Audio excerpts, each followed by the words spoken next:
January 2026, a deal that looks obvious and isn't. In January 2026, Apple announces a multi-year partnership with Google. Gemini becomes the engine behind Apple Intelligence and the new Siri. Key numbers. Estimated cost. $1 billion per year devices involved. Over $2 billion, the mainstream narrative followed immediately. Google wins, OpenAI loses. That reading is too shallow. Something far more interesting is happening, and it has very little to do with which model is better. Apple didn't choose Gemini because it's the best model. Apple didn't choose Google because Gemini outperforms every alternative on benchmarks. It chose Google because Google is not trying to win the same battle Apple is fighting. Apple is not competing to build the world's best foundation model. Apple is competing to integrate AI into its devices while keeping absolute control over user experience, privacy boundaries, data flows, the relationship with the user. That's a fundamentally different game. Two AI battles, often confused as one. Much of today's AI discourse is confusing two very different battles. Battle number one, the best foundation model.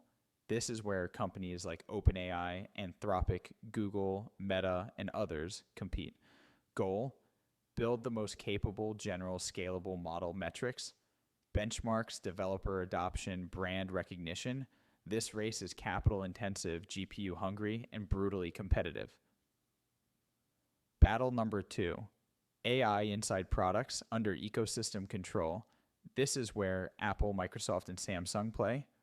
Goal, embed AI into devices and products without losing control. Metrics, how many users use AI daily without ever leaving the ecosystem. Apple is firmly in battle number two. Battle number one simply isn't its priority. Once this distinction is clear, Apple's decision becomes obvious. Dimension battle number one, foundation models battle. Number two, AI and products core. Goal, build the most capable model. Control, the user experience, key asset data, GPUs, research talent, devices, platforms, distribution success, metric benchmarks, developer adoption, daily usage inside the ecosystem, user relationship, direct, apps, APIs, chat, indirect, embedded, invisible, model visibility central, and branded hidden and interchangeable. Competitive risk, being outperformed, losing control of UX and data typical players. OpenAI, Anthropic, Google, Apple, Microsoft, Samsung. Why Apple could never ship a GPT wrapper. Apple wants Siri that actually works, photos searchable via natural language AirPods that translate conversations in real time. And it wants all of this to happen without the user knowing which model is underneath, without user data leaking outside Apple's ecosystem.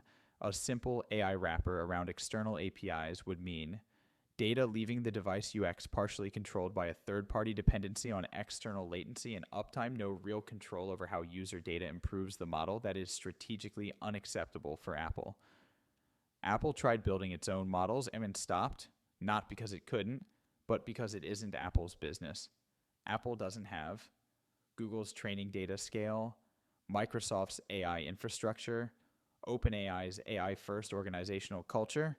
So the real question was never who has the best model. It was, which partner gives us AI power without taking control away from us? Why Google won. Architecture beats performance. Google offered Apple something OpenAI likely couldn't or wouldn't. A Gemini fork deployable entirely inside Apple's private cloud compute. That means models run on Apple-controlled infrastructure. Google never sees user data. Apple defines the privacy boundary, and UX Google provides the intelligence, invisibly under the hood. This works because Google doesn't depend on iOS data. It has search, YouTube, Gmail, Android, already supports headless deployments. Gemini runs on Samsung devices without Google branding, makes money elsewhere, ads, search, cloud, not from Gemini visibility. Being invisible is not a weakness for Google. It's a strategic advantage. Why OpenAI couldn't be that partner? OpenAI's model has historically relied on visible user interaction, ChatGPT, strong brand presence, control over the user experience. Even with enterprise and privacy-preserving offerings, OpenAI's ambition is to be the AI users interact with directly. Apple could never accept a partner that might one day compete for the user relationship. Microsoft is playing the same game as Apple. This also explains the seemingly odd Microsoft OpenAI relationship. Microsoft invested 13B in OpenAI without acquiring it, built Azure AI as a multi-model platform, kept Copilot as a Microsoft brand, ensured models run on Microsoft infrastructure. Microsoft wants you using AI inside Word and Teams, not visiting ChatGPT directly. Apple wants the same outcome, on devices. The OpenAI device bet. According to multiple reports, OpenAI declined Apple's partnership to focus on building its own AI device, reportedly with Johnny Ive.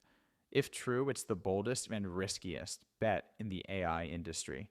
It assumes the future isn't AI inside existing smartphones, but entirely new AI-first devices. History isn't encouraging. Apple took 15 years to build its ecosystem. Google took 10 years and billions with Android. Microsoft failed with Windows Phone. In the meantime, OpenAI walked away from iOS. With Gemini on both Android and iOS, Google now underpins AI experiences across 95% of the mobile market. What this means for anyone building AI products. There's a clear lesson here. Before choosing a model, you must choose which battle you're fighting. If you're fighting Battle Nayasher 1, you're competing on model quality data compute capital. It's a winner, takes most game. If you're fighting Battle Nayar 2, you don't need the best model. You need a model that runs on your infrastructure, lets you control data, and UX stays invisible to the end. User doesn't compete with you for the customer relationship. Apple understood this perfectly. That's why it chose Google. Not because Gemini is better, but because Google accepts being infrastructure. The verdict Apple didn't lose the foundation model race. It never entered it. It won by keeping full control of its ecosystem while integrating AI. Google won by becoming invisible infrastructure at planetary scale. OpenAI chose to bet on a new device and walked away from the world's largest mobile ecosystem. Who made the right choice? We'll know in a few years, but the lesson is already clear. In AI, not everyone is playing the same game, and winning the wrong one doesn't matter. Fabio Lauria, CEO and founder, Elect welcome to the Electe newsletter. This newsletter explores the fascinating world of artificial intelligence, explaining how it is transforming the way we live and work.